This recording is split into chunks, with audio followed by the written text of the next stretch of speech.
April 22nd, 2020. Jamie thought I'd been murdered. Due to all of the hateful callers, mostly children, after Tiger King portrayed me to be a greedy, murderous bitch, I've had to put my phone on silent. I wear my Apple Watch so that when a call or text comes in, it taps me and I check to see if it's a number I know.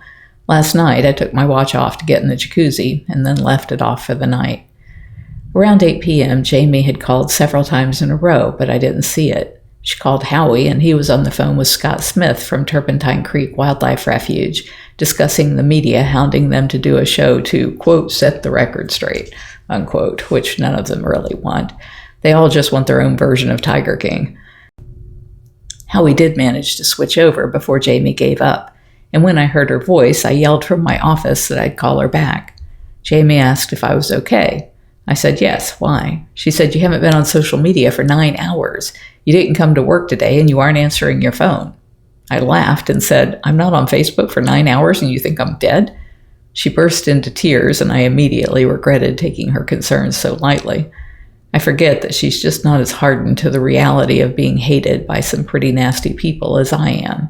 I felt doubly bad because, as I explained to her, I'd spent the day going through 9 cases of documents from the conservatorship to find documents to rebut all of the false claims made by Don's daughters, Anne McQueen, Wendell Williams, and Joe Fritz in Tiger King. In the process of doing that, I'd found several entries from my diary that had been printed but never preserved in this digital version, so I'd been updating my diary.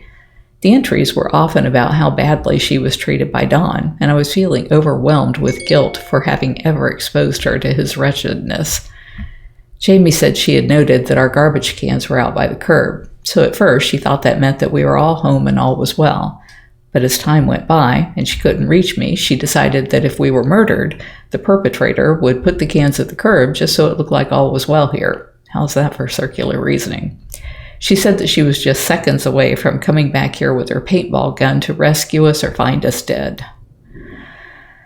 Deep sigh, typing this. I can't even imagine what it's like to be her.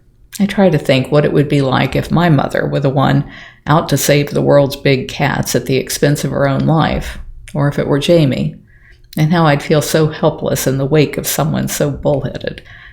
Meanwhile, Dr. Stacy Wadsworth, DVM, our previous vet, called and left a voicemail saying that right before Don disappeared, he came to her asking for 30 signed but blank health certificates, and she refused him. Thank goodness she did. No telling what would have happened to our cats if she had done like so many of these backyard breeders' vets do. Today was also the last payday for half my staff, including Howie and me, due to the COVID-19 cuts we had to make. Influencers. Last Saturday, Howie and I were invited to be on the Influencers Zoom meeting with John Levy. He's been doing these kinds of parties in his New York home for years, but due to COVID-19, he started doing them online. There were amazing surprise appearances by Dr. Ruth, the cast of Star Trek, and even the president of Airbnb, not to mention phenomenal talks from the former director of the CDC, Julie Gerberdine, Nobel laureate Eric Maskin, best-selling author Shane Snow, and a jaw-dropping performance by Rozzy. John kept Howie and I up in the square at the top left, right next to his, and during the breakout session from the 150 guests, he paired us with Dan Guido, a brilliant mind in the arena of cybersecurity, who just landed the contract for Zoom security. Nicole, the CEO from Paramount, asked him a great question. With all of our personal money now really tracked digitally at banks, can a hacker make it all disappear and we find ourselves with nothing? He explained that when Sony was hacked by the Chinese a few years ago, all the banks suddenly woke up and realized it could happen to them. So the banks cooperated on setting up a system under which if one bank got hacked and all of their computers wiped clean, another bank has the ability to take over all of their accounts almost immediately. More about John Levy. John Levy, I'm the founder of The Influencers, a private community of over 2,000 industry leaders, ranging from Nobel laureates and Olympic medalists to CEO of big companies and film and TV celebrities.